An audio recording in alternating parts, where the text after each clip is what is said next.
Olá, hoje o nosso assunto é Comissão Parlamentar de Inquérito, mais conhecido também como, este assunto mais conhecido como CPI. E é um assunto que, com toda certeza, está aí na boca do povo, principalmente por conta desta Comissão Parlamentar de Inquérito, que é a CPI da pandemia, que está acontecendo no Congresso Nacional e que o país todo está acompanhando. O nosso convidado, para que possamos então abordar com ele a respeito deste assunto, é o doutor Saul Tourinho Leal, jurista, advogado constitucionalista. Muito obrigado ao senhor por atender ao nosso convite, doutor Saul. Uma honra, um privilégio estar na sua companhia, Walter, conversando sobre um tema essencial ao nosso tempo e ao nosso país. Pois bem, nós, evidente, temos aí muitos assuntos que serão abordados, mas eu começo com o senhor justamente com essa primeira pergunta. Qual é o poder, o tamanho do poder de uma CPI? Fico muito feliz que temos a oportunidade de conversar sobre a Comissão Parlamentar de Inquérito, tudo o que ela representa e o que pode alcançar nesse propósito importante do Poder Legislativo de não só fazer leis, mas também fiscalizar os poderes públicos, especialmente o Poder Executivo. Qual o tamanho do poder de uma CPI, doutor? Olha, a CPI ela tem muito poder. Nada obstante, ela não se equipare às prerrogativas de um juiz. A Comissão Parlamentar de Inquérito, como vimos, estamos acompanhando atentamente, ela pode ouvir testemunhas, ela pode requerer documentos, ela pode reclamar, por exemplo, o seu extrato de conta telefônica, o seu extrato de conta bancária. Ela pode convocar autoridades, ministros de Estado. Vejamos o caso dos ministros da Saúde que tivemos ao longo da pandemia. A CPI ela tem poderes instrutórios, são poderes de coleta de provas. Ela faz aquela parte que normalmente nós associamos à polícia ou ao Ministério Público. Coleta de provas, oitiva de testemunhas, ouvir testemunhas de acusação, ouvir pessoas que eventualmente poderão ser indiciadas, coletar documentação. Ela vai armazenando passo a passo esse material até chegar à sua conclusão. O que a CPI não pode fazer é aquilo que no Brasil só a magistratura, só juiz de direito faz. Ela pode determinar uma busca e apreensão numa residência? Isso ela não pode. Ela pode determinar ela própria o início de uma interceptação telefônica? Isso ela não pode. Ela pode, ela própria CPI, determinar a indisponibilidade de bens de eventuais indiciados? Isso ela não pode. Então tem um pedaço dos poderes que são mantidos na mão do Poder Judiciário. Mas aquilo que antecede, aquilo a CPI tem poder a partir da Constituição Federal para fazer. Agora, uma CPI para ser instalada, evidentemente, depende da aprovação, ou seja, do número de votos. Não é simplesmente ter um número X e vamos então aqui criar uma comissão parlamentar de inquérito. E tem que ter também uma motivação, doutor? Exatamente, sim, Walter. A Constituição Federal, veja que a CPI, ela ganhou uma dimensão tal que o que a Constituição Federal fez foi basicamente criar o Estatuto da CPI.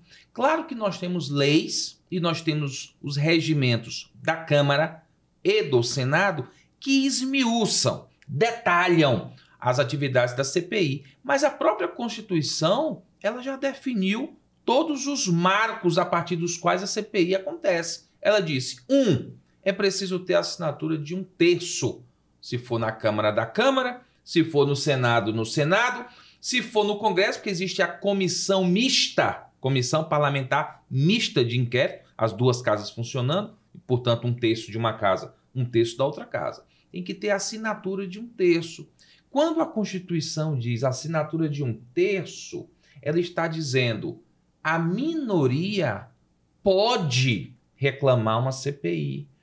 No entendimento que o Supremo subscreveu depois. As comissões parlamentares de inquérito constituem um direito subjetivo de investigação até das minorias, porque senão qualquer presidente que tivesse maioria jamais sofreria uma CPI. Então a Constituição vem e diz, não é porque você tem maioria no Congresso que eventualmente você não possa ser investigado por uma CPI.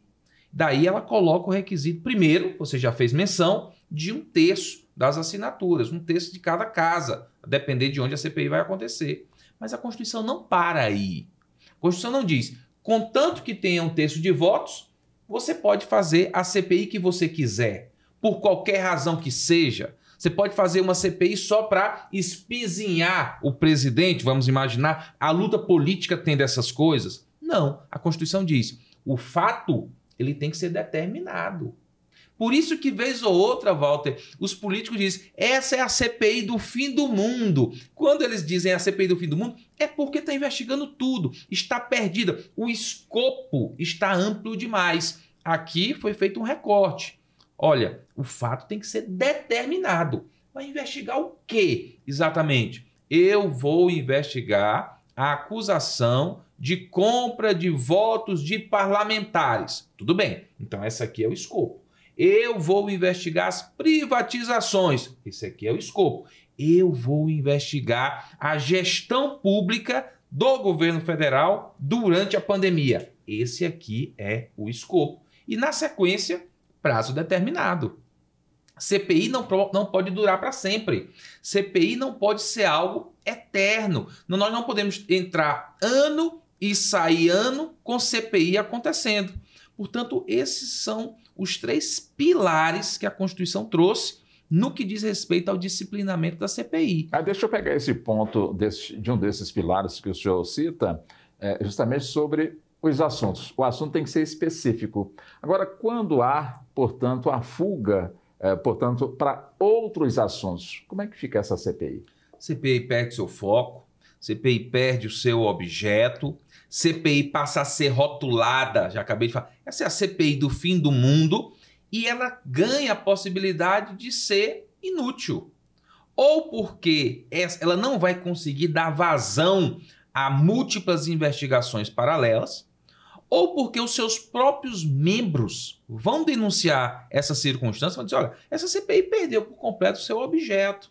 E aí, ao final, nós teremos uma CPI infrutífera, ou, em último caso, pode haver a correção judicial. De repente, alguém diz, olha, eu estou sendo chamado para depor sobre tema X, mas o requerimento da CPI disse que é tema Y. Vem o Supremo e diz, você está desonerado de depor. A CPI perdeu o seu foco e a CPI começa a sofrer um processo de desmoralização.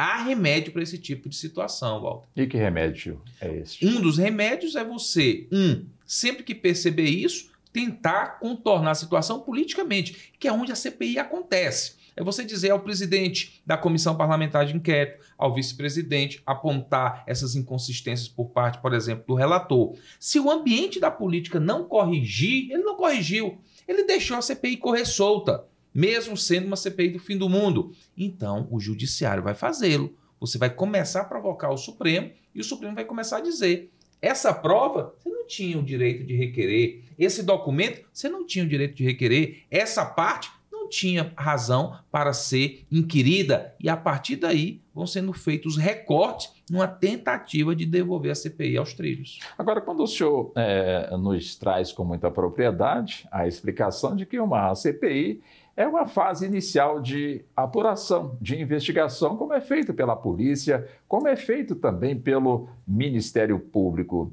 Agora, nessas fases, tanto por parte da polícia como também por parte do Ministério Público, normalmente existe o sigilo, ou seja, preserva-se principalmente as identidades das pessoas que ali estão sendo chamadas para o depoimento. Na CPI não é assim. Por quê? A CPI ela traz, exatamente pela ambiência política, esse quê de espetáculo. A CPI ela se transforma num palco. A CPI está acontecendo em tese, da mesma forma que a polícia faria sua investigação, em tese, do mesmo jeito que o Ministério Público faria sua investigação, mas sob as luzes das câmeras, com inquirições que vêm de atores políticos. Então, ali, aqueles depoimentos, tudo que nós acompanhamos pela televisão, pela imprensa, pelos jornais, eles são publicizados. Aquilo dali constitui, e a Constituição não cria nenhum tipo de ressalva quanto a isso, pode acontecer assim. Todavia, Walter, a partir desses depoimentos vem aqueles bastidores que esses sim precisam contar com reserva. Se a CPI consegue o extrato bancário de algum investigado e pega esse extrato bancário e distribui e antecipa e vaza, aqui também a CPI começa a incorrer em tipos de um comportamento que a legislação não a socorre. Quando você começa a trazer essa parte documental e vulgarizar isso e trivializar, soltar, vazar, distribuir, colocar como uma espécie de release para a imprensa, aqui você começa a correr o risco de contaminar a sua investigação. Então, nada obstante, os depoimentos, eles sejam debaixo das câmeras perante o país, e ali a gente acompanha muita coisa, há uma outra parte que essa se equipara aos exemplos que você trouxe, que são os exemplos das investigações, ora da polícia, ora do Ministério Público. Uma vez, então, confirmada de que parte da investigação desenvolvida pela CPI acabou ficando contaminada justamente pelos pontos que o senhor aqui nos abordou, ou seja, assuntos sigilosos que foram divulgados. Quer dizer, existe de alguma forma comprometimento penal para os integrantes da CPI ou eles estão isentos de serem alcançados por isso? Isso é uma grande discussão, Walter. Uma grande discussão mesmo para os estudiosos do direito público, as pessoas que acompanham as chamadas imunidades parlamentares. Porque o parlamentar, ele contou, a partir da Constituição, em proveito da democracia, com um conjunto de imunidades. Imunidade, por exemplo, da fala. Veja que na CPI você vê muitos depoimentos que não aconteceriam numa delegacia de polícia. Depoimentos muito contundentes, depoimentos, às vezes, inquirições que nós, assistindo, a gente diz, esse inquirido está sendo humilhado na CPI. Esse senador não poderia estar se dirigindo a essa testemunha dessa forma. Isso não aconteceria numa delegacia de polícia, numa mesa de uma repartição do Ministério Público. Na CPI acontece. Por que acontece? Porque a CPI, estando dentro do ambiente político, nada obstante detenha poderes judiciais de investigação, ela é desempenhada por atores políticos que detêm imunidade. E na política o discurso é mais duro, o discurso é menos formal, o discurso é mais contundente, o discurso quase sempre traz um viés eleitoral do passado, do presente ou do futuro. Esse comportamento é um comportamento aceitável, é um comportamento que o Supremo, por exemplo, ele não costuma corrigir, ele não costuma dizer, olha, ele recebe posteriormente mandados de segurança, ações dizendo, olha, veja como eu fui tratado, veja o que o senador falou para mim. O Supremo ele não costuma dizer, olha, senador, eu vou lhe dizer como é que você vai se dirigir ao inquirido, por exemplo. O que acontece é que, posteriormente, respondendo objetivamente sua pergunta, posteriormente, as pessoas que se sentem de alguma maneira como tendo seus direitos violados, seja porque essas inquirições foram humilhantes, violaram sua dignidade, ou seja porque tiveram documentos que, a rigor, deveriam estar cobertos por sigilo, mas foram vazados maliciosamente para tentar ali de alguma maneira antecipar um juízo negativo a respeito da pessoa, todas essas pessoas continuam, Poder Nacional, Poder Judiciário, com ações ordinárias, por exemplo, é a mais comum, pedidos de indenização, dizendo, olha, veja o que eu sofri, eu preciso ser indenizado pelo que fizeram comigo. Esse outro tipo de iniciativa eu já vi acontecer, e já vi acontecer com êxito. Agora, esse prejuízo moral que acabou ficando nesse depoente ou nessa depoente. Quer dizer, como o senhor muito bem pontuou, né? A pessoa acabou sendo humilhada, achincalhada, desrespeitada, atacada, algumas até mesmo conduzidas presas, porque é evidente que o presidente de uma CPI, entendendo que caiba, ele vai tomar essa providência, porque ele está amparado realmente pela lei. Mas esse prejuízo moral fica por isso mesmo? Isso é difícil reparar, porque veja que você está na CPI, você está ali na condição ou de testemunha, sim, ou de investigado, você já está numa situação vulnerável. Então você leva o seu advogado. Nós vimos isso na CPI, por exemplo, a CPI da Covid que está acontecendo. Você leva seu advogado, o advogado não pode falar, o advogado vai falar, aí o presidente manda o advogado sair da sala, o que já é uma violação das prerrogativas dos advogados. Aí, a partir dali, as inquirições, elas rotulam a pessoa que está falando, ela estereotipa, ela humilha a pessoa que está lá. Como isso é transmitido por todas as emissoras de televisão, na capa de todos os jornais.